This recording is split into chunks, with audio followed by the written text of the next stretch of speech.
Morning, everyone. And let me give a special greeting to our guests, Johnathan Ornstein, and my good friend who we met in Ukraine, in Lviv, Oksana.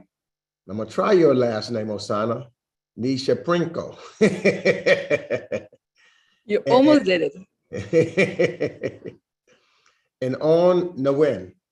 So today, the Foreign Affairs Committee is hosting a roundtable to examine the further humanitarian and refugee crises stemming from Russia's invasion of Ukraine.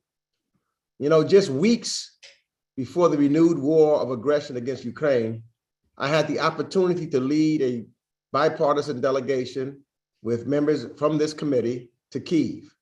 And while in Kyiv, we were able to meet with President Zelensky, government ministers, and civil society activists to help understand the threat to Ukraine's sovereignty and democratic future. Then we asked the question, what would you do if there was an invasion? And how could the United States help? Shortly after our delegation, those questions were no longer theoretical. The full-scale invasion came to pass. But I gotta tell you that with the help of Oksana, we went around town. We asked taxi cab drivers. We asked people in the restaurants. We asked the waiters. We asked, you know, the people in the hotel, the workers at the hotel. What would they do? They all just about to a person said they would fight. They would fight. They would never give in to Russian aggression. They would fight. So now, 3 months later, after the full-scale invasion had come to pass, where Russian military has razed cities and smaller towns and caused tens of thousands of deaths and committed atrocities against the people of Ukraine, causing over 13 million to leave their homes, many to neighboring countries, mostly women and children. They fought, they are fighting, and I believe they are winning. There are stories of hope, stories of victories on the battlefields and sheer bravery. There are stories of neighboring countries and Americans opening their hearts and their homes. Now, however, for Ukraine to win the war against Russia, and what Putin's Russia stands for, it must not only win on the battlefield, but also in the fight for its free, democratic future. And so I'm referring to the values that brought the revolution of dignity in 2014 and made a forward-looking Ukraine at a threat to Russia. The world must also help the people of Ukraine find refuge, feed and educate their families, and look towards rebuilding. Today's discussion is with guests who have answers to those once theoretical questions, guests who stepped up in informal and formal ways. They can help us understand the human cost of the war and how we can help Ukraine and its people achieve the victory, justice, and future that they're fighting for. So again, I want to thank you to all of the members for taking your time to make sure that you're here to listen, and to the public that's out there listening, because I think this is very, very, very important. And I especially want to thank our distinguished guests for joining us today. And I look forward to having a fruitful discussion. Now, I'm told that Ranking Member McCall, who was with us on that first trip to Poland, is not with us to make opening remarks. But I understand that Representative Wilson, I will now yield to you for your opening remarks. You're on mute. Thank you, Chairman Greg Meeks, for putting this very important roundtable today. And Chairman Meeks, I want to thank you for your leadership in regard to the $40 billion to provide for the security of Ukraine. What a wonderful message that is to the people of Ukraine. Also, it should be a message to the people of Russia that that Putin is sacrificing the young people of Russia to benefit his situation of oligarchs of money, oil, and power. So, Mr. Chairman, what a difference you're making. I appreciate that. And each of the witnesses, we're delighted to be with you and Mr. Ornstein under the category of small world. Last year, I was in Krakow, Poland, and I was really grateful to be there at the Central Square. And I saw a statue to the poet Adam Mickiewicz. And so I immediately contacted my daughter-in-law, Jennifer Mickiewicz Wilson, and I said, hey, what's the relationship? Any relationship? And Johnathan, she said, yes, great, great, great uncle, okay? And so for all of our persons today, to know the extraordinary interrelation that we have with Poland, with Ukraine, with all of the countries of Central and Eastern Europe. And so it's exciting to see, again, the bipartisan leadership of Chairman Meeks. Putin's war of Ukraine has created a humanitarian catastrophe with over 6 million refugees in neighboring countries, 7 million people displaced from their homes in Ukraine, and more than 13 million people stranded under murderous siege. Ukraine's neighbors have shown incredible generosity, hope to host refugees fleeing their war-torn country. Poland alone has taken over 3 million refugees. Romania, Hungary, Moldova, and Slovakia have also opened their borders, and in many cases, their homes to the innocent Ukrainians.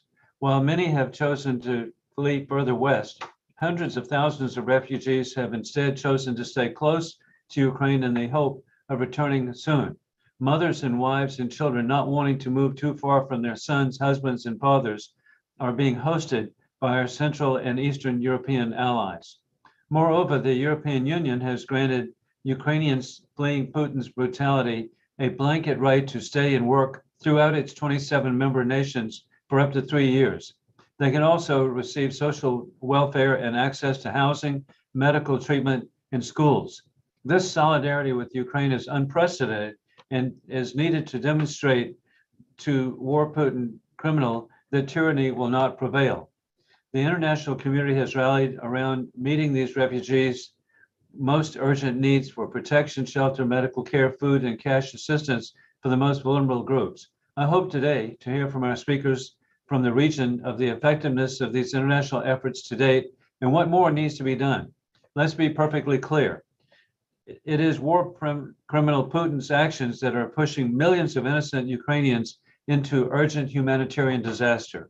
I want to personally thank all of the speakers for your efforts today. And again, Chairman Meeks, thank you for your leadership to $40 billion. That's never occurred before. And so America can be so grateful for what we're doing to prevail over authoritarians. I yield back. Thank you, Mr. Wilson. We'll now introduce our roundtable guests. Johnathan Ornstein is the Chief Executive Officer of the Jewish Community Center of Krakow, which until the refuge crisis was devoted to rebuilding and educating Jewish life in Krakow. And prior to that, he lectured in Jewish studies at Krakow's University and founded the Gushier Association of Polish-Israeli Dialogue. Johnathan hails from the great state and the great city of New York. And congratulations, I understand that he is a new father. Oksana is the co-founder and director of the Crisis Coordination Center in Warsaw.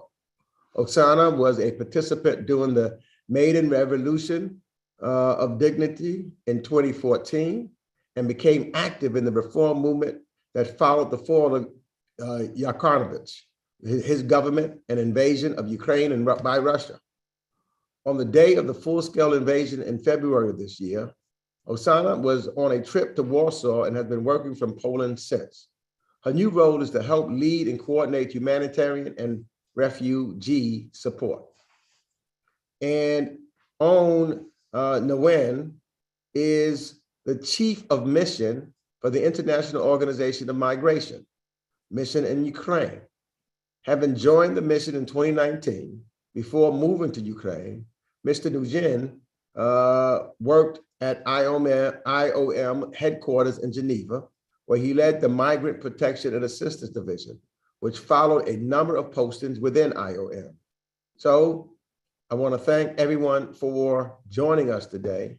And I first want to turn to Mr. Ornstein for his remarks. Thank you, Chairman Meeks. Thank you for having me. It's an honor to be here, speaking to you from New York. I'm actually in New York City right now. Our center, our Jewish Community Center that I run, was founded to rebuild Jewish life in Krakow. Our community was decimated by the Holocaust, and then the Holocaust survivors were driven out of Poland or driven underground. And in the last 30 years, our community has been reborn. Holocaust survivors, their children and grandchildren are now finding out that they're Jewish, and our community center is taking care of those survivors and rebuilding Jewish life, bringing these people back who've been cut off from their identity into the fold.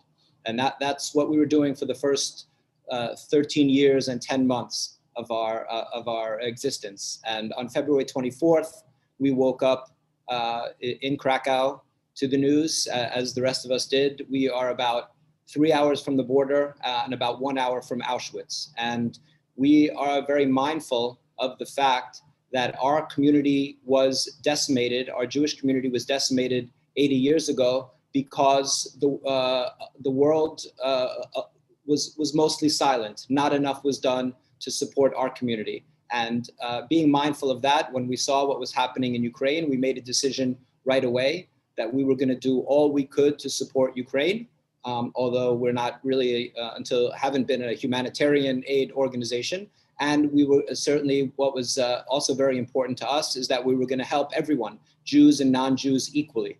So since then, we have fully transformed our center. We've doubled in size in the last 2.5 months. We are now providing a full range, a full spectrum of humanitarian aid support to refugees that are coming into us, and we were operating on the border, which has quieted down very much, and also inside Ukraine.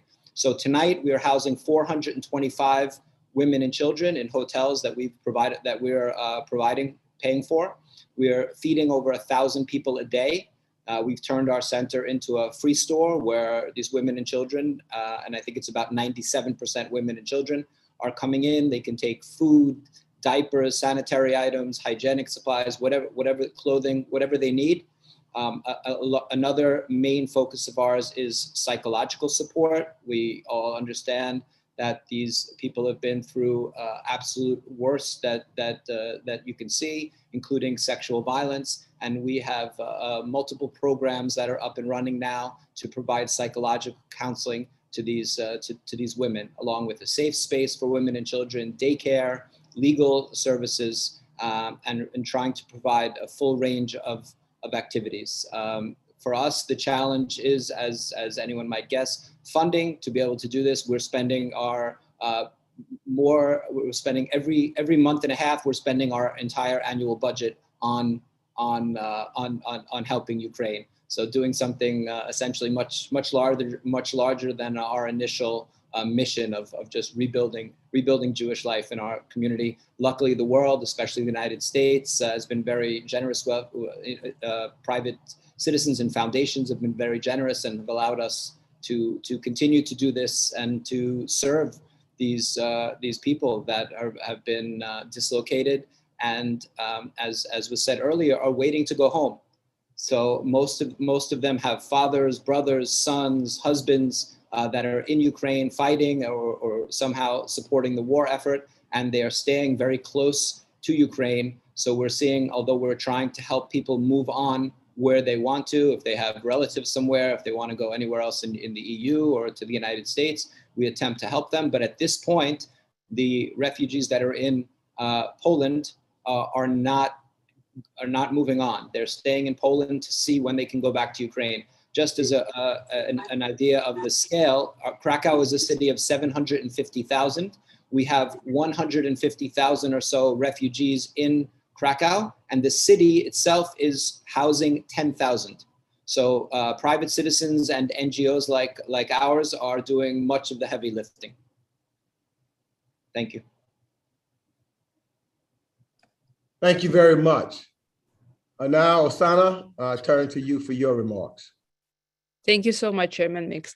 Hi, my name is Oksana, and I'm a civil society activist. I used to be a chief of staff of our Prime Minister Honcharuk, the first Prime Minister of Zelensky presidency. And as Mr. Meeks mentioned, I woke up in Warsaw. So now I live in between two countries, Ukraine and Poland, and I refuse to call myself a refugee. We call ourselves temporary displaced persons. So we are temporary because we want to go back, and we will be back. And in the first days, and we will be back as soon as we win. We never say then when the war is over. We always say when we win.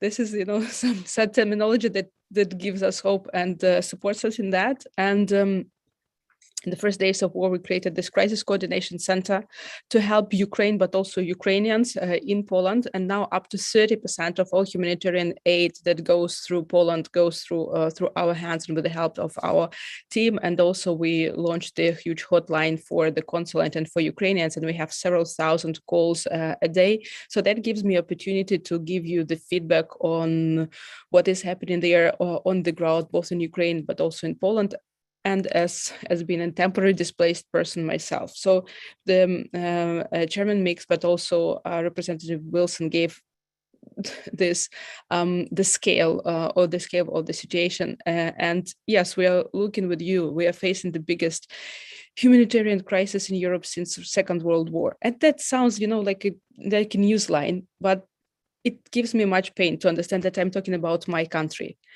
And I never ever thought that I will find myself in that type of situation, talking about that.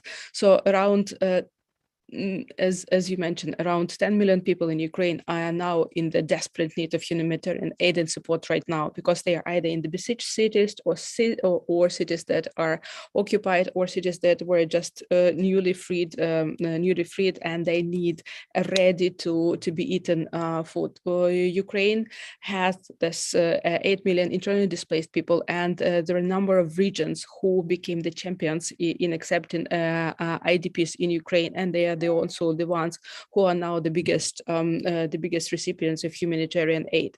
And just for you to understand that Ukraine is in a daily need of for humanitarian aid in Ukraine is around 15,000 tons of food per day, and international community and partners are giving us 5,000 tons per day. So all others we are gathering within our internal resources.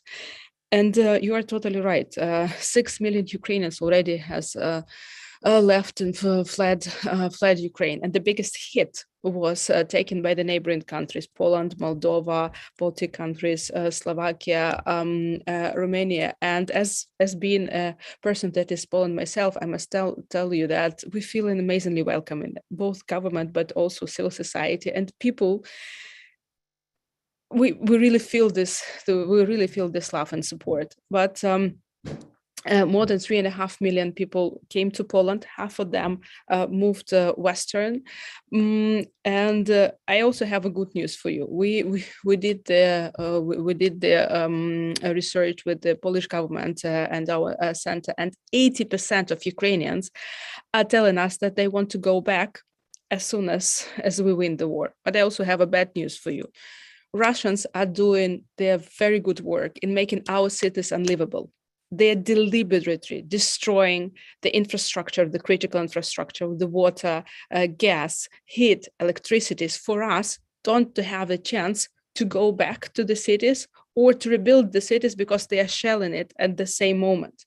And this is one of the major issues that I also want for you to hear. And I think that you know that, but we are not talking with you about short-term solutions here. And this is amazing support that we are feeling now from you. And we say that we have two priorities. We need to make sure that and to do everything possible for our army to win, and to make sure that Ukrainians survive while our army is winning. So thank you so much for helping our army to win, but also thank you so much for all the humanitarian aid and support to help us survive till the army wins.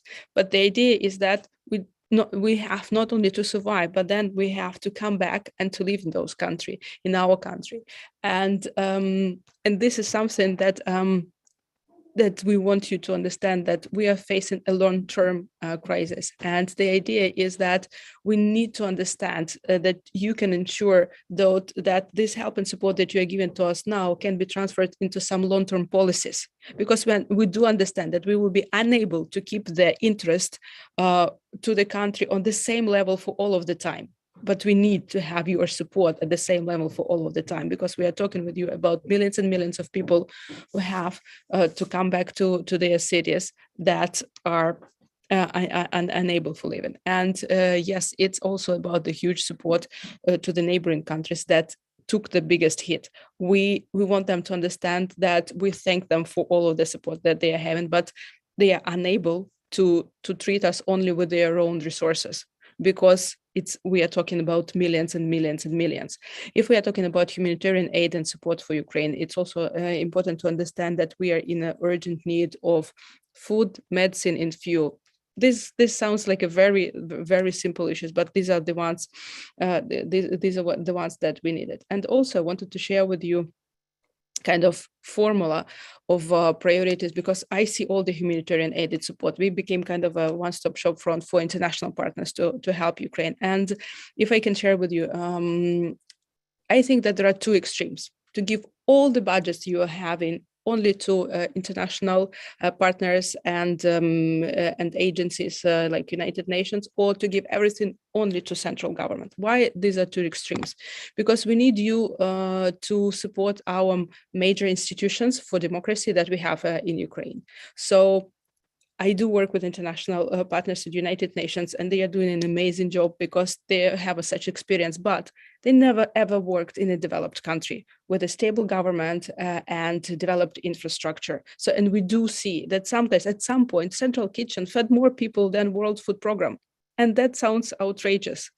And they need time, though they do, again, we know that they have experience, but they need time to establish all of the procedures, or sometimes they can't jump through their procedures that they have in their logbooks, and they are thinking about establishing a warehouse, though, for example, we do have everything, or we have the logistics that can deliver it.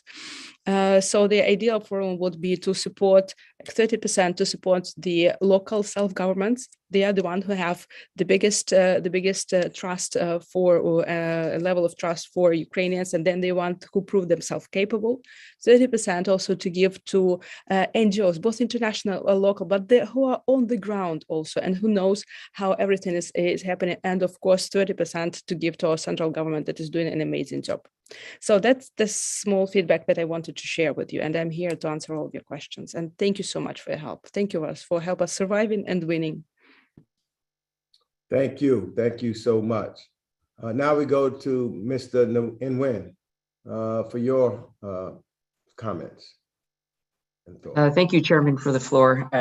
I'm going to have to be honest, it's going to be hard to follow Oksana's heartfelt interventions, but I'll try. And it's nice to see you again. I met Oksana in Rzeszów a while back. As you're aware, the war has led to major incidents of civilian casualties, as mentioned before, and the destruction of civilian infrastructure such as hospitals, housing, and schools. And it's also destroyed the natural ecosystems of Ukraine as well. And so that's something that we also have to realize. There's environmental impacts that we're also seeing. As mentioned, approximately 6 million people have been forced to seek protection in neighboring countries. And it's with the IOM estimates of 8 million individuals are displaced in Ukraine. Between those who have fled the country and those internally displaced, we're talking about 33% of the population. So we're talking 1 in 3 are displaced. Prior to the war and today, IOM, the mission in Ukraine, has the largest UN footprint with more than 400 personnel in the country working from the humanitarian response to early recovery, to border management, counter-trafficking in persons, labor migration, economic development, social support, supporting the government with our overall migration policy. And this is where I would agree with Oksana.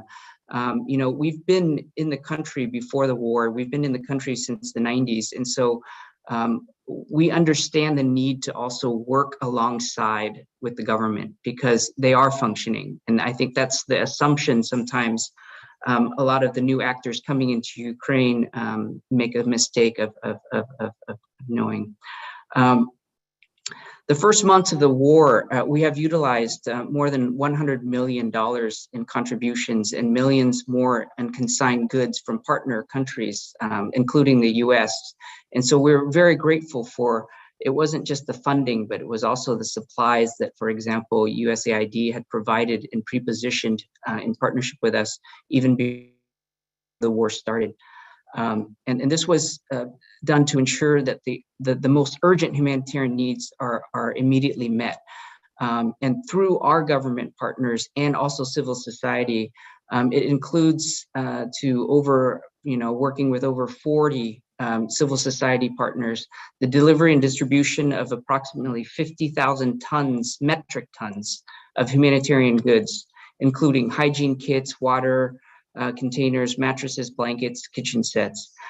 Inside Ukraine alone, IOM's response has reached almost 500,000 beneficiaries, and including the work on prevention of trafficking, which I think is something that we also need to highlight, is potentially an issue, as well as the mental health and psychosocial support to affected populations. As Oksana said, there are warehouses, but we also do have our machinery in terms of logistics, where we have 15 warehouses in country actually before the war, including 3 logistics cluster warehouses outside that helps us to develop that pipeline that is needed. And we're doing it again in partnership with our local partners, because we want to be the supply for them, because they do have better outreach, if we can be honest about it. I wanted to address gaps in needs, as that was the point that you had asked me to take a look at. While the need for immediate humanitarian assistance to people escaping the conflict is of utmost importance, I need to highlight the acute development impacts of the protracted war, and now becoming more apparent both in Ukraine and beyond. In a recent study by one of our UN partners, UNDP, a report on early projections on the impacts of the war within Ukraine, it was noted that already the war caused 50% of Ukrainian businesses to shut down completely, while another half is forced to operate well below its capacity and displaced as well. As the war deepens and protracts, up to 90% of the population of Ukraine could be facing poverty or vulnerability to poverty. Even under the most optimistic assumptions of the rapid cessation of hostilities, there's no doubt that the overall social economic impact of the war in Ukraine could cause ripple effects and drive further population movements. In neighboring countries in Ukraine and within the EU, these movements associated with other factors such as disruptions to trade and supply chains, rising food and energy prices can result in increased poverty, inequalities, and possibly social unrest. Thus, it's not too early for us to think about these recovery efforts, like economic support to businesses, repair and reconstruction of housing, which Oksana had said has been damaged, and community resilience programming in unison with our urgent humanitarian response. The humanitarian needs are vast, but I would like to highlight the need to prepare for winter again. You know, it's that ongoing joke where winter is coming. We just got out of winter, you may ask, but this is the normal time period already for us to look into preparations for the next winter. We can't afford to miss this window like what we did with the crop growing season, which assuredly we will see impacts globally on food security. From this, we need to make sure that our response to shelter and repairs to be expanded, especially in the areas of dense collections of IDPs, internationally displaced persons, and not to mention those 2.7 million Ukrainians who have already returned home and may not have a place to live. To end, I would like to summarize the need for us to focus on the needed complementary humanitarian and recovery approaches, looking at social economic recovery and resilience, shelter, food and water, and energy, particularly for heating, Thank you for your attention.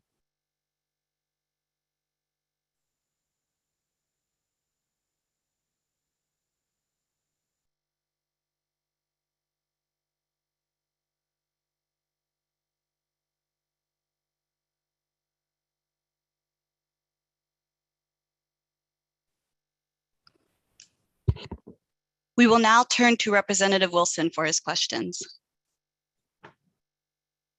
Thank you very much, Angel. And again, each one of you was so impressive. It's heartwarming to know such good people are involved.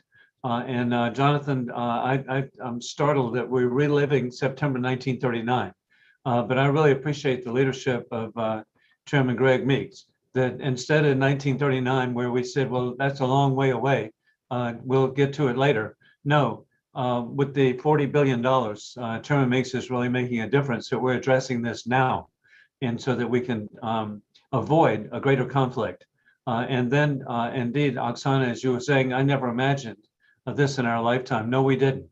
And it's just horrifying to see what's occurring that many of us thought would never occur again. But we've got to be prepared and face it. And then I'm amazed, 3 years ago, you began this. This is just startling. And to see the resources that you have, and then your presentation was real world. And that is, you're talking about winter here in spring. And trying to be prepared. And so I'm very impressed by all three of you. And a question that I would have is that what are the capabilities of healthcare? And how many of the people who are fleeing the country have injuries, are incapacitated in some way, handicapped people? What's being done? I do know that the state of Israel has provided a field hospital, and it'd be interesting to know what other countries have done to assist. But what is the level of the persons who fled the country who need significant health care? And that would include also post-traumatic stress and mental health.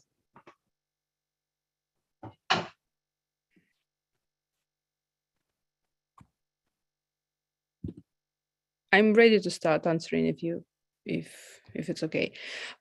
So first of all, thank you so much for this opportunity once more, and thank you for the feedback.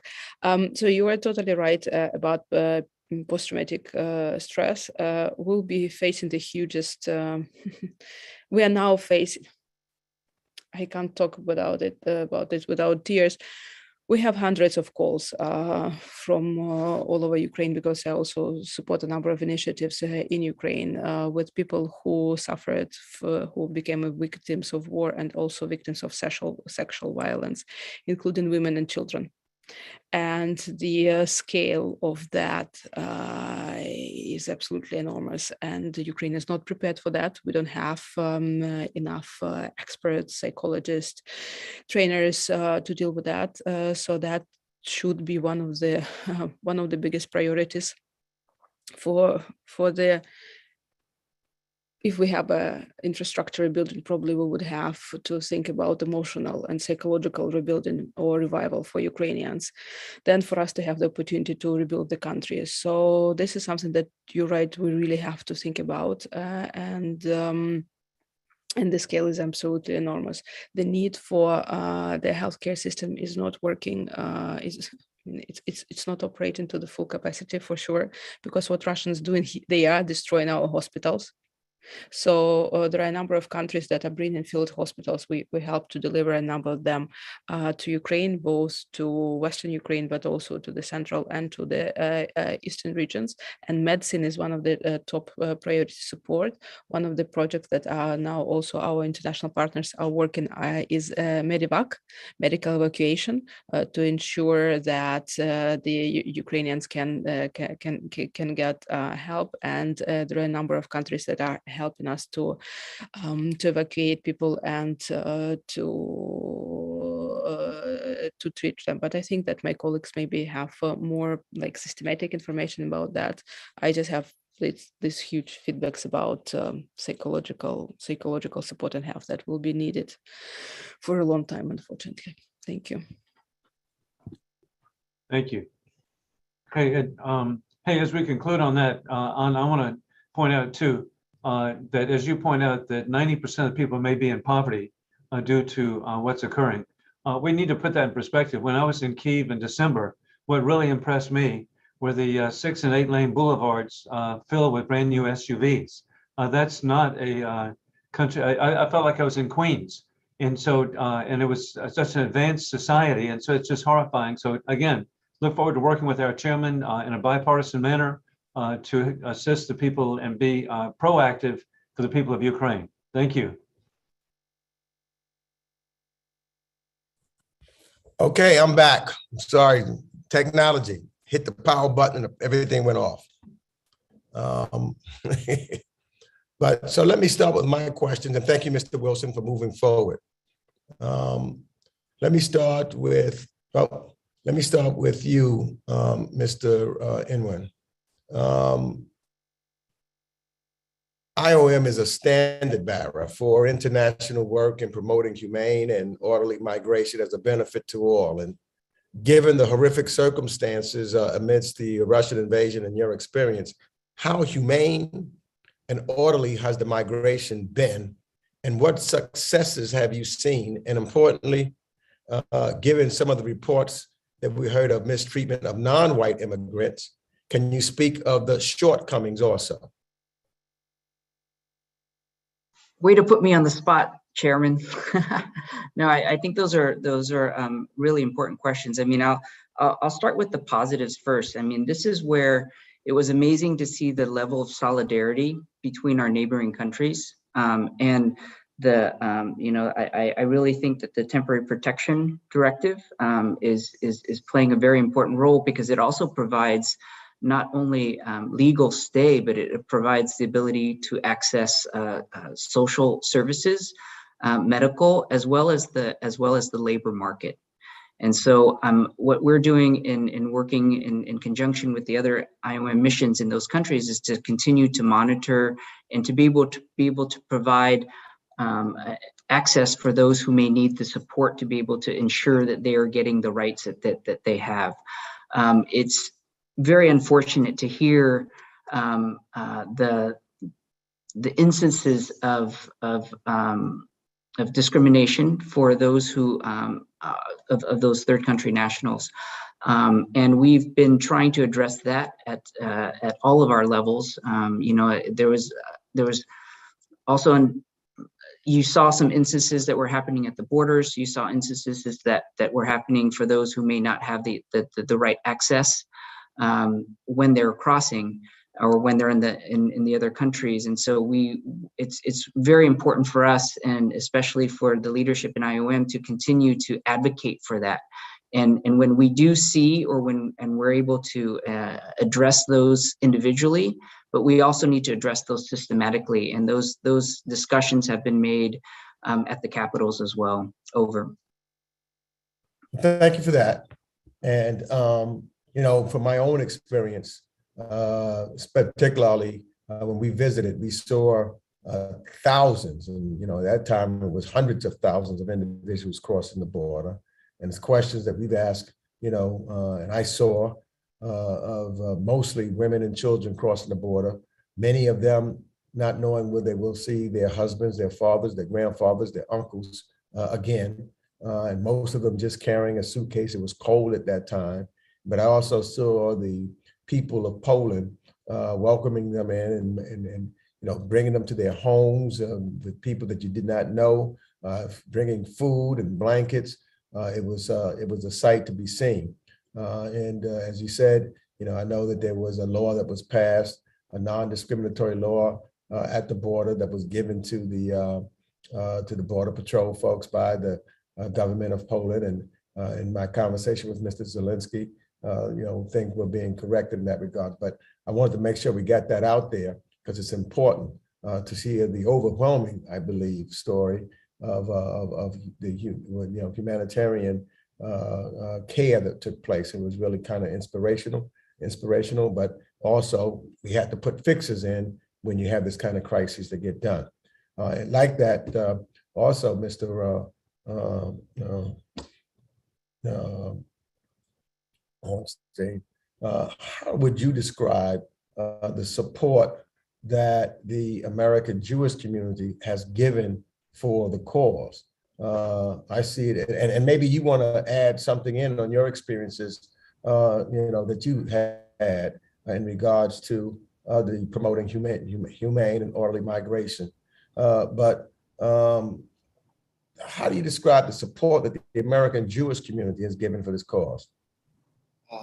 Sure. Thank you, Chairman. About the migration, I will say that I think that the issues that were coming up in terms of non-white refugees, people crossing the border, have been dealt with, and I'm not seeing on the ground in Poland really many issues with that. What we are also working on, there's the Roma minority that's crossed over into Poland are a group that we're particularly mindful of. We are actually working to house and feed Roma in Krakow, which have their own particular complexity of sort of being separate, a little bit separate from Ukrainian society. Some of them came across without documents and not speaking necessarily Ukrainian or Russian. So that's a vulnerable community that we're paying particular attention to and having success being able to take care of them in Krakow and in Warsaw. The American Jewish community has been incredibly generous. I think what's been important for me and what is very much aligned with our values is that they are supporting us, particularly because we're helping Jews and non-Jews equally, and not only helping Jews and non-Jews, which is an easy thing to do, but helping them equally. And I think that that's something that's very important to the American Jewish community. Again, as we are mindful of our own history, mindful of Jewish history, of being refugees many times in our history and in this part of the world. And I think that we understand that the way to help move the world forward is to try to respond in a way that's different than the way that often we were responded to when we were in that position. So, to really incredible generosity, I've done dozens of calls with different synagogues and federations and Jewish communities all across the United States who I think are speaking in one voice, whether it's organization, individuals, communities, as I mentioned, the American Jewish Committee, different federations that are stand strongly behind Ukraine and are trying to help organizations like ours to the best of their ability, give us the funding that we need so we can take care of and help as many Ukrainians as possible. Thank you for that. And finally, let me just ask Oksana, what would you say victory would look like for you in drawing a line, from the activism that you had on Maidan? What should tomorrow's Ukraine look like in your eyes? Thank you so much for the question. I think the victory is not only for me, but if you ask Ukrainians and you ask them according to the polls, they would say that it's taking back all our territories, including Crimea, and then pushing Russians to their side of the border and closing the border. So that's the ideal win looks for us if we are talking about the territory. But if we are talking about Ukraine as such, then I think that for us, it sounds awful, but with our blood, we fought for the opportunity to build the new Ukraine now. And this is the opportunity that we can't lose. There is no point to rebuild something because we had so much Soviet heritage, not only in infrastructure or in the buildings, but also in our minds, in the way our government worked or our bureaucracy worked. And that what is happening now and our win that we will get for sure, that will give us the opportunity to build new Ukraine. The symbol of democracy for the region, but also the symbol of happiness and prosperity for Ukrainians. And that sounds like a dream, but I don't think that we have something less now to demand from ourselves after what we are going through now. We don't hear you. No, I said thank you for that. Thank you very much for your comments. Angel, let's go back to regular orders before. So let's do another Democrat, and then we'll go to Republican, and we'll go back down in regular order. All right. Thank you, Mr. Chair. So the next member will be Representative Allred for his questions. Okay.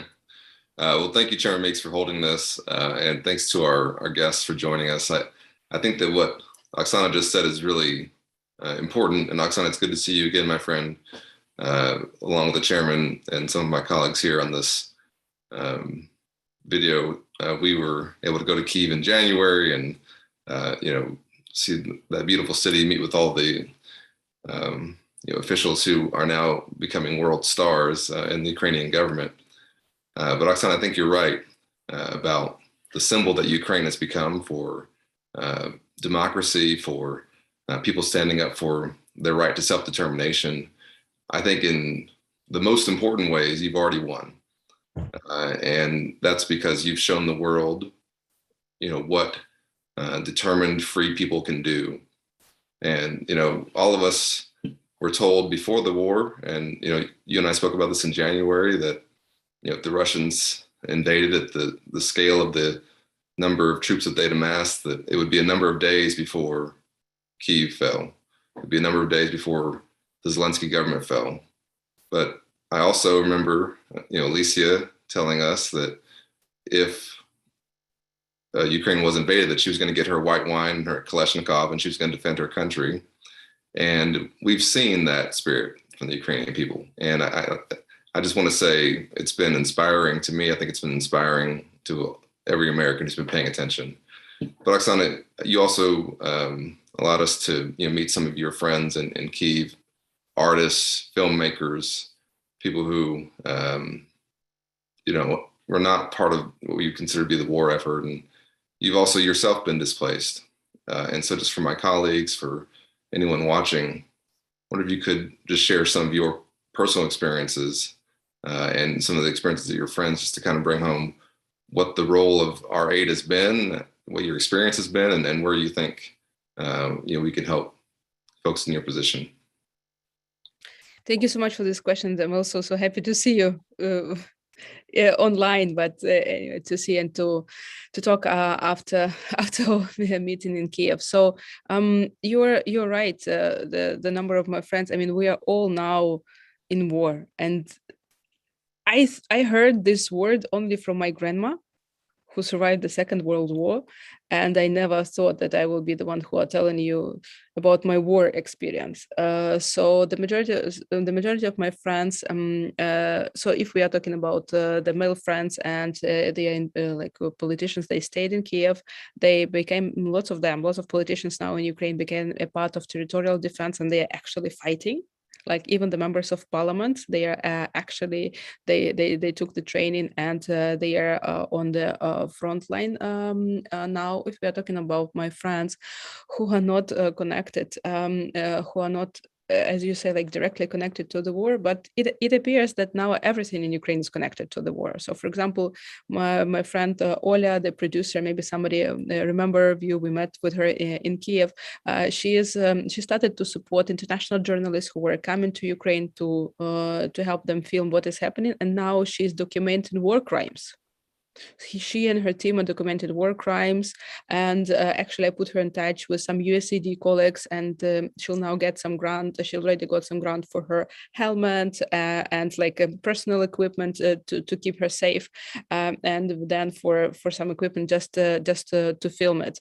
And all of my friends, everybody have friends and relatives. Everybody is now a part of this role to help Ukraine winning.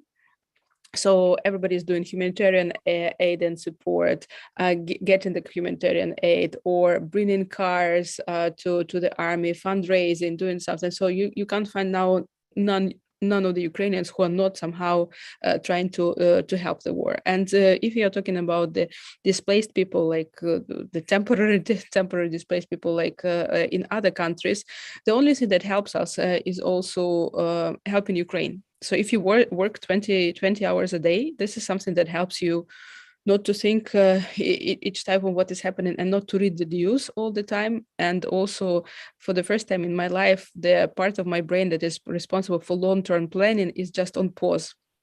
I don't plan it anymore. The maximum like plan that I have is like for tomorrow. Sometimes I can plan until the weekend, but everything connects only to shelling that is happening in Ukraine, what is there and how it's there. So it's a very I think that Ukrainians will become the champions in agile and living in unstable and unpredictable environment. And this is something that probably then we can share our experience with the world. Sure. But I think the level of our creativity and resilience, we never thought that we can do that.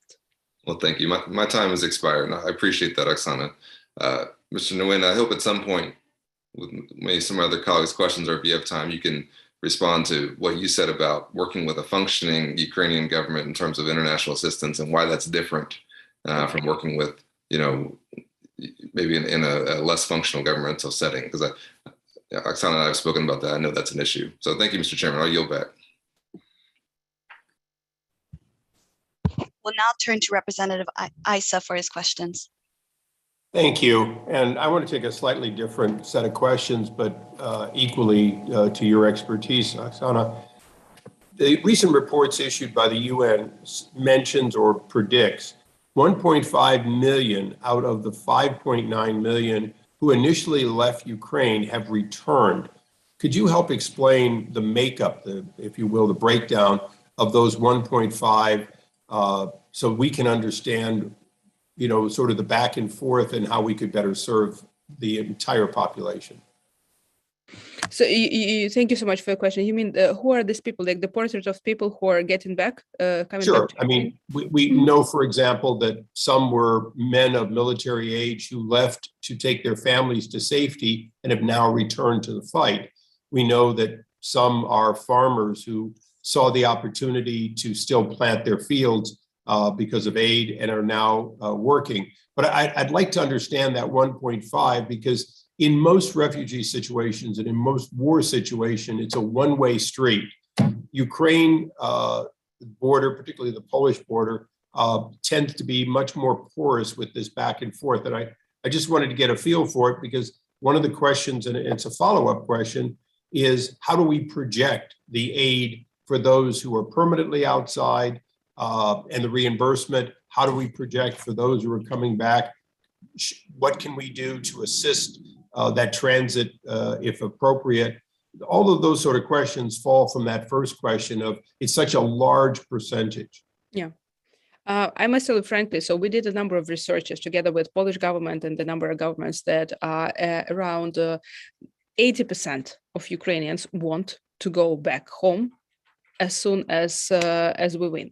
But for somebody, that winning part means also the freeing and liberating of their cities, like Chernihiv or Chernihiv region or Kiev Oblast.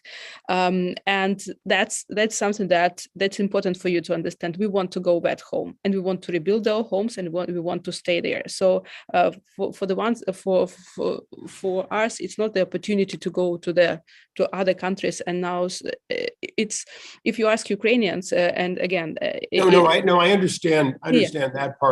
It's more a question of, if you knew the breakdown of these 1.5, what mostly was driving those? Were they different than the population as a whole? I'm assuming that very few are children, very few are mothers with children, that the breakdown is some other group. If you don't know, we so can go it's on the to the majority next of the majority are the it's several breakdowns actually, because the majority of you're right, at the first time it were several 100,000 of people, men who get back to Ukraine to take care of their families, but they stayed to fight. And now we are talking about women and children who are actually getting back to their cities, because they don't have enough money, opportunity to live in another country, and they are getting back to their cities, like that now sounds safe. Like Kiev is actually, and Kiev is actually now the city that is again becoming vibrant. And the ones who don't have the opportunity to leave their children in Europe, they are coming back with the children. So the majority is the people who are actually women who are with no children, and they are getting back to try to work or to get back to their homes. You're right. It's about the farmers who are getting back. With my remaining time, I have this is sort of a softball question, but it's an important one. In 1990-91, when Saddam Hussein invaded Kuwait, the determination of the Allies was that they would push back to the international border. And at the end of the day, once he was pushed back to there, we stopped the fighting and said we would allow Saddam to survive, but not on 1 inch of Kuwaiti soil.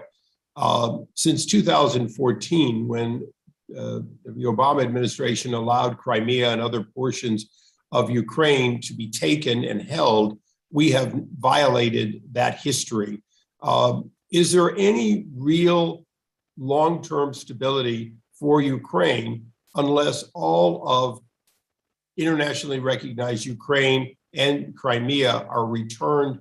Obviously you could have negotiations on changing borders, but without negotiations, isn't the international border the only solution for a long-term peace?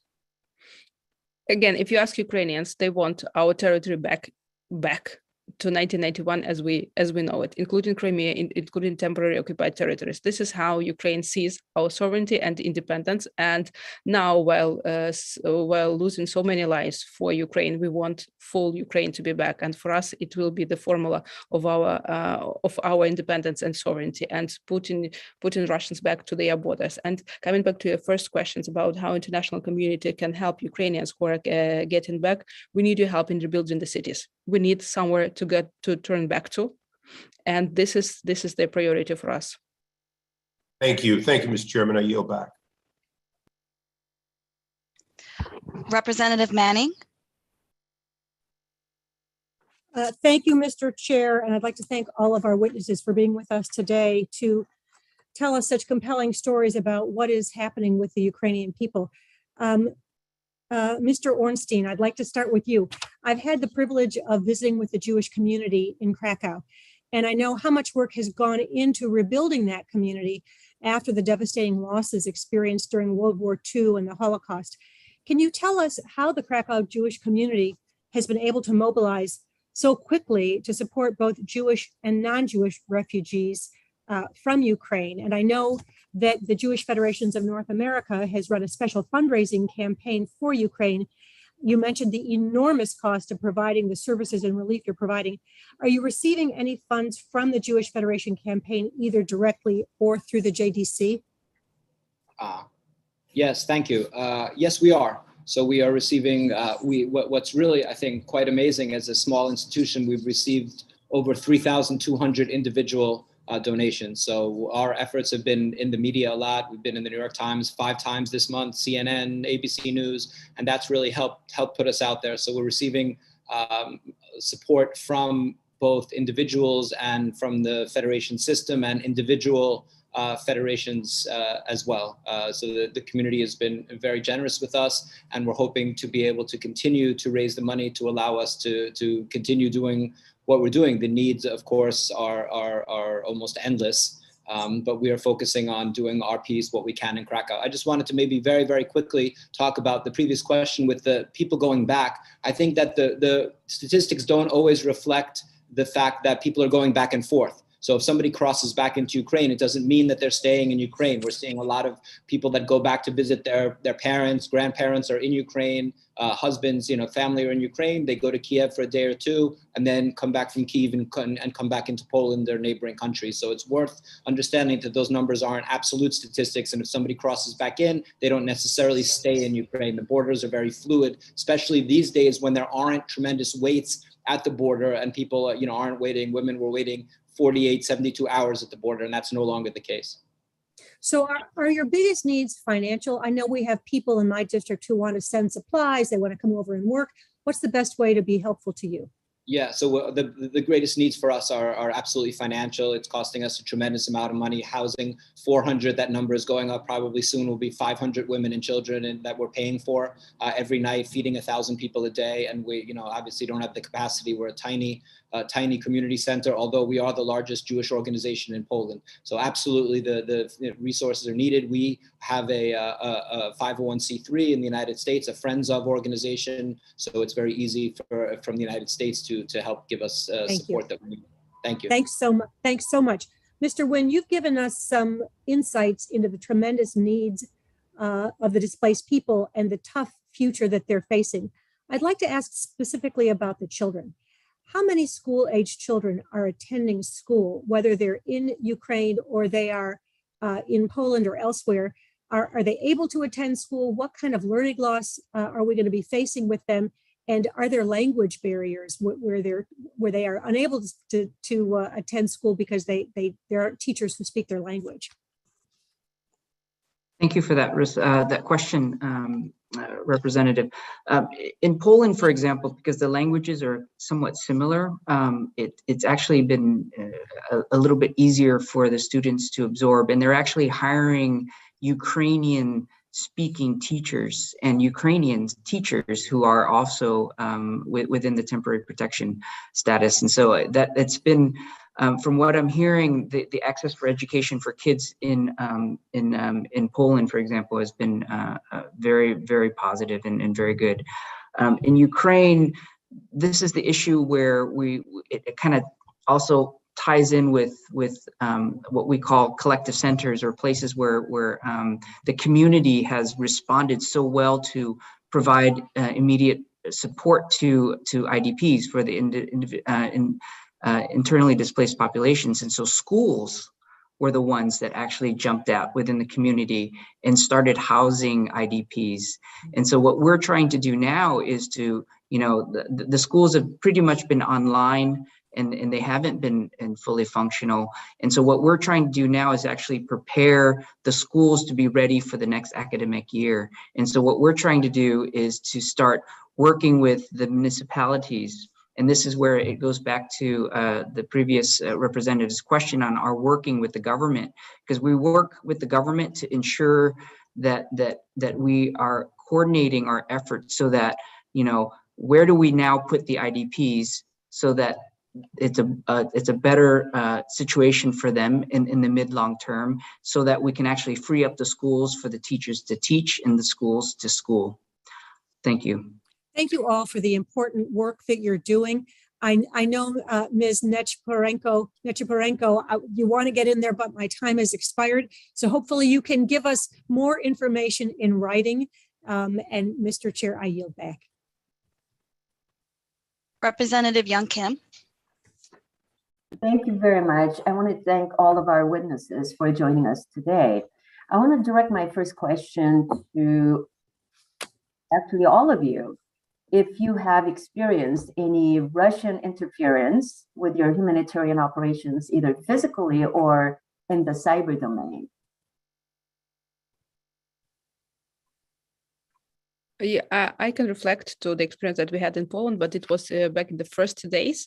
We had a number of, we were dealing with the huge logistics from government to government support, and a number of our colleagues were being followed actually, but then Polish government sent away a number of Russian diplomats from Poland, and the situation became better. But yes, we experienced the physical surveillance, and also we are always experiencing the cyber projects. I mean, like we put one of, if we can, we try to our CRM systems and database. The biggest chunk of money that we are fundraising is for cybersecurity. Thank you. Johnathan or Anh, have you experienced any of Russian interference? For us, no. I would say even the opposite. We have community members in Krakow that are Russian and have come in and feel awful about what's happening, and have actually come in and volunteered in our center. So we're not seeing the opposite. Okay, got it. And for us, nothing specific for us either. Okay, great. Well, so I'm hearing a lot of crop fields being destroyed with the ongoing crisis in Ukraine. And I'm hearing about wheat shortages from Ukraine and Russia. So have any of these wheat shortages impacted the ability to deliver food aid to refugees outside of Ukraine or civilians still inside Ukraine? Oksana, did you want to respond to that? Outside of Ukraine, no, we didn't have any. I mean, all the needs of temporary displaced people are covered by by the local resources that we are having, so we didn't experience that. But for sure, what I know that we are unable to export now grain or wheat outside of Ukraine because our ports are blocked and being mined actually, and that, of course, that affects the world food security globally.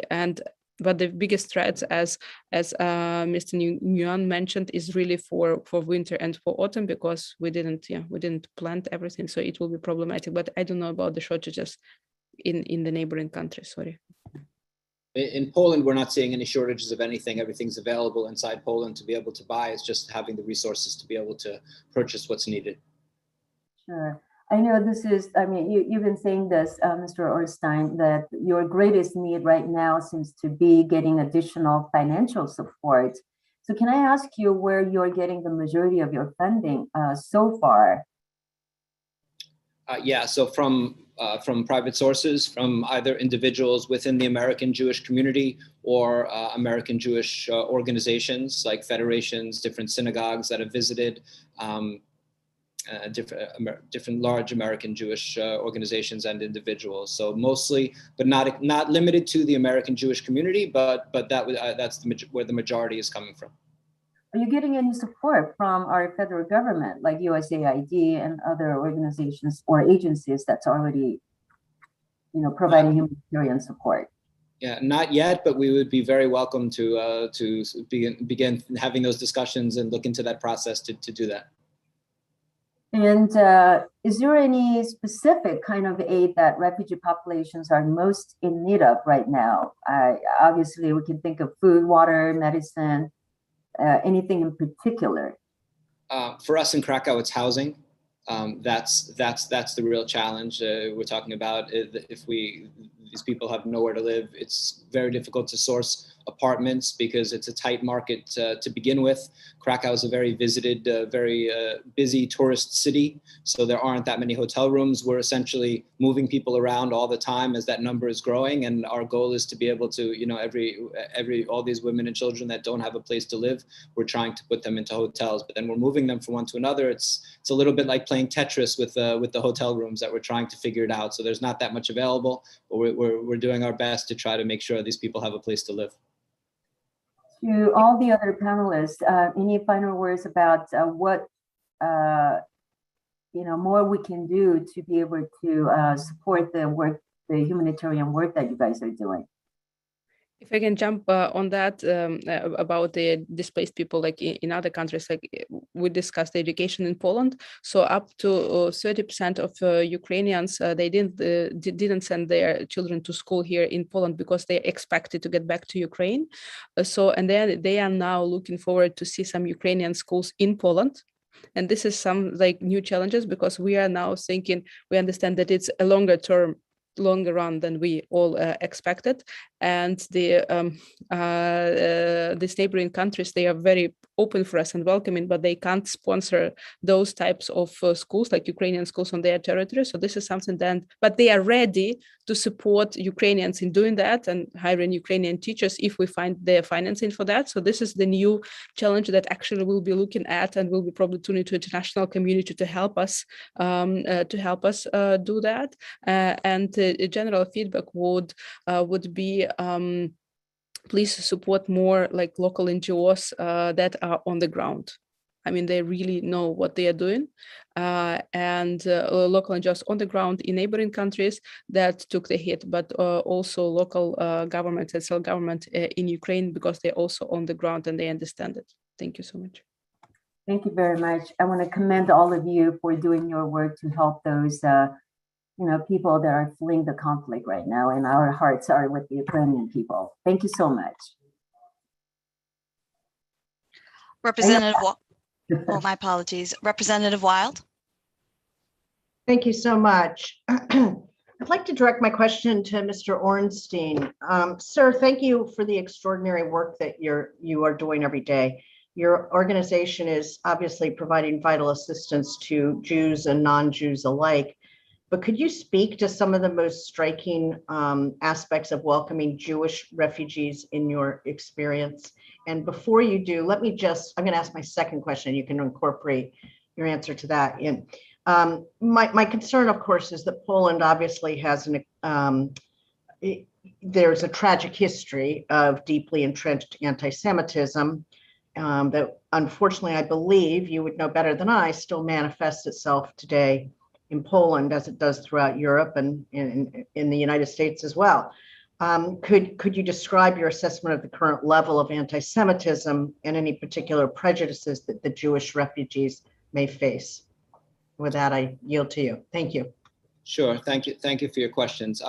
In terms of the Jews that are coming over, in some ways, I would say that the Jews have the particular baggage of Jewish history, which is where there has been anti-Semitism in Ukraine and that part of the world. Although we have to say that Ukraine has an openly Jewish president, so for all the talk of anti-Semitism in different places, it's a little more complicated than we sometimes realize. But I think because of Jewish history and because we have faced genocide and other difficulties, especially in that part of the world, I think the Jews in some ways are perhaps even better equipped than non-Jews to deal with this crisis because we've been uprooted before, and this isn't the first time that we've been forced out of our homes. If you look at American Jews, really very few of us were here 200, 300 years ago. So this is our history, and because we've had to deal with this in the past, perhaps we have certain advantages in terms of being able to move and to migrate. Although it's difficult for everybody, but I think it's because it's such a part of Jewish history that maybe we were slightly more prepared for that. In terms of anti-Semitism in Poland today, actually, it's not necessarily what people think. Poland is a very safe place to be Jewish. I think a lot of the issues that we have, even in places like the United States, with synagogue shootings, with safety, with the amount of security needed in Jewish communities, also in Western Europe, are not necessary in Poland. Yes, the history is very difficult in the 20th century, but we should always be mindful of the fact that Jewish history in Poland is 1,000 years, not only the 6 years of the Holocaust, and Jews were welcome in that part of the world. That includes part of Ukraine as well. So we feel very safe in Poland today, the Jewish community. People walk around visibly, openly Jewish without looking over their shoulders. And I think a lot of the worldwide trend toward an increase in anti-Semitism is luckily not something we're seeing today in Poland. So Poland today, actually a good place to be Jewish. I'm happy to hear that, and that those are comforting words. Is there anything else with regard to welcoming Jewish refugees that's of note? If not, I'll move on to one other question that I have. No, I think that I covered it. Okay, so if I may, I'd like to direct this to Ms. Nechyporenko. Is that sort of okay? Nechyporenko. Nechyporenko. Okay, thank you. So I just want to address specifically the plight of Ukrainian orphans. I have a large Ukrainian population in my district, and I've been working on behalf of a group of them to explore what options might be available to bring these particularly vulnerable children to safety. Can you describe any experiences that you've had with Ukrainian orphans specifically? Yeah, we try to, so the idea that we are trying to bring them in the same groups that we take them from Ukraine, for them not to experience not to experience so much like more psychological trauma, and try to for them to live like in the same group and the same regime that they have, like a schedule that they had in Ukraine. So that's like very beneficial to keep the community also. And we do have a lot of requests to adopt Ukrainian children. And on one hand, I mean, we have so many children whose parents are still alive, but they became like orphans with live parents, so we are not so much open. Temporary orphans. Yes, temporary orphans. Yes, to do that. Yeah, and I understand the concerns about adoption. I specifically was just talking about children who perhaps were orphans prior to the war. We're working very hard to get a group in the groups. In the group. So yeah. I can put you. I can share my contact with you, and after the meeting we have a number. That would be great if you could put that in the chat or something. That'd be great. Thank you. With that, Mr. Chairman, I yield back. I know my time is up. Thank you. Representative Levin. All right, well, thank you. Thanks, Mr. Chairman, for having this this important roundtable. We know that people with disabilities face unique challenges when fleeing war and humanitarian crises. And Ms. Nechyporenko, how is your organization helping people with disabilities who are displaced? And do you have sufficient resources to do so? Can you tell me about that? I would straight answer you that non-Ukrainian organization, any organization now has sufficient resources to deal with anything, because you don't have to worry about overlapping or something like that. The amount, the scale of the problems that we are facing is so huge. So whatever resources you are giving to us, they won't be enough. So there are a number of organizations. We're supporting them in the way that we can. The number of Ukrainian organizations we are putting together Ukrainian organizations and international organizations who either work in Poland or in neighboring countries or in other countries who can come and so for us to evacuate them to the safety locations and then to find the places for them. So this is like an extra efforts that needed to be done, and this is we tried to do the matching of the organizations who has the resources as to has the place and locations to take care of them. But you are totally right; it's a huge problem because in Ukraine the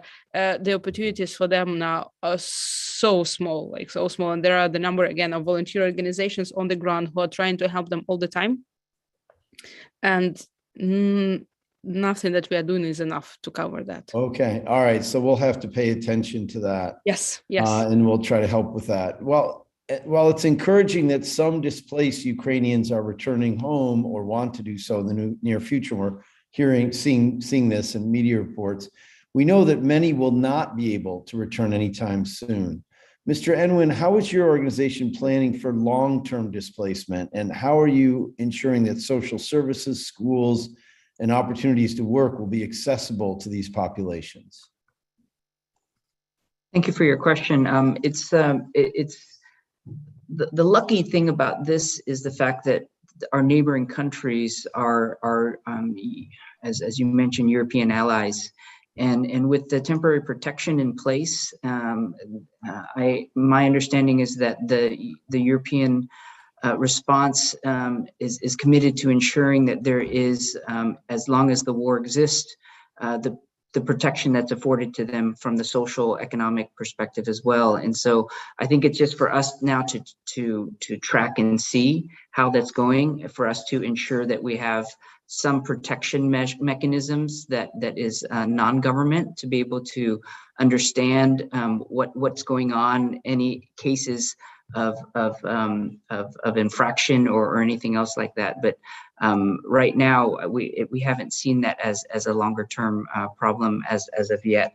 If I may, I'd like to also mention about the disabilities, because I think that's something that I'd like to add, is that actually the population of those who are disabled are the ones that are least mobile.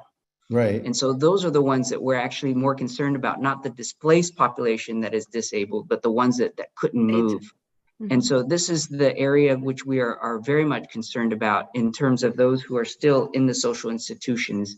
And so what do we need to do to ensure support to these social institutions that are housing, that are supporting those in Ukraine, you're saying in Ukraine still, yeah, yes. Yeah. As well as, for example, we've been working with the Ministry of Social Policy in Ukraine to take a look at cash initiatives or cash-based activities, so that we can provide support to those who are in need, living in the apartments that they couldn't leave in Kyiv, for example, for months. Right. Okay, well, we'll want to follow that closely. We know that Ukrainians fleeing their homes have experienced trauma and will need mental health support in addition to basic humanitarian aid like food and shelter, of course. Ms. Nechyporenko and Mr. Ornstein, are your organizations or others like yours able to provide the mental health services that are needed? And is U.S. assistance being used to expand access to mental health care for refugees? That's my last question. I know my time's short. So as I already mentioned, the mental health support will be the one of the most important now, and I must tell you that USAID and the number of organizations that you are supporting, they have now that as a priority. It's not yet working at the full capacity, but it's an ongoing. But this is something that you always can highlight on your meetings with USAID and with the government. But I also would highlight that we need that support not only for temporarily displaced people, but also in Ukraine.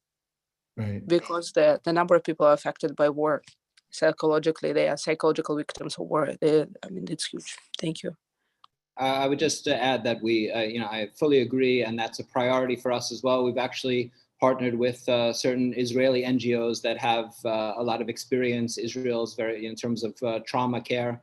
We understand that Israel's very, very, very advanced with that, and they work with us. And we're training Ukrainian and Russian-speaking psychologists inside Poland. We're setting up a certification program to help them deal with trauma.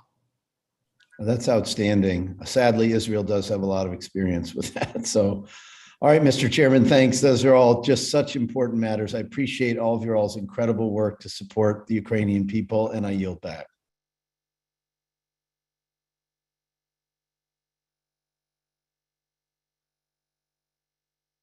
And Gerald, is that it? Any other members? Yes, member questions are now concluded. All right, thank you. Well, thank you. I want to thank everyone for joining us today as we continue to support Ukraine and its fight for freedom. Before I do that, Mr. Wilson, is there any closing remarks you want to make, Mr. Wilson? Mr. Wilson, can you hear me? Are there any closing remarks that you would like to make, Mr. Wilson? I guess Mr. Wilson cannot hear me. So again, let me thank everyone for joining us. This is actually a pivotal moment in history as authoritarians threaten to undermine the international rules-based order. It is vital that we continue to seek ways in which the United States can help promote and defend democracies who are fighting to maintain their freedom. The Ukrainian people's resilience in the face of Russia's aggressions, actually, it gives me hope. And I'm heartened by the actions of the surrounding countries who have valiantly taken in millions of Ukrainian refugees in desperate need of a home. Now, I still believe the world must do more to support those efforts and the Ukrainian people as they find refuge and rebuild their lives. The United States has a very big role to play in those efforts. But I feel confident that collectively together, we will preserve sovereignty and show those who want to violate sovereign lands, those who violate even the rules of war, we will be documenting it so that we can hold them accountable.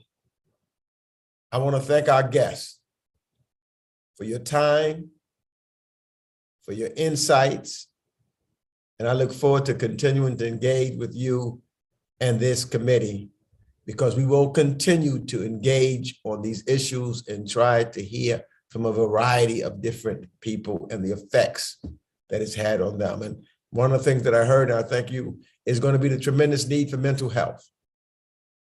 You know, the mind has not been made to deal with what many of these, especially children, well, everyone, but children, you know, people who have been in these shelters for a long period of time without food, etc. It just is going to have a long-term impact. But collectively together, I think that we can show and demonstrate that if we stay united, we can accomplish all, and good will override evil. Thank you. The roundtable is now adjourned.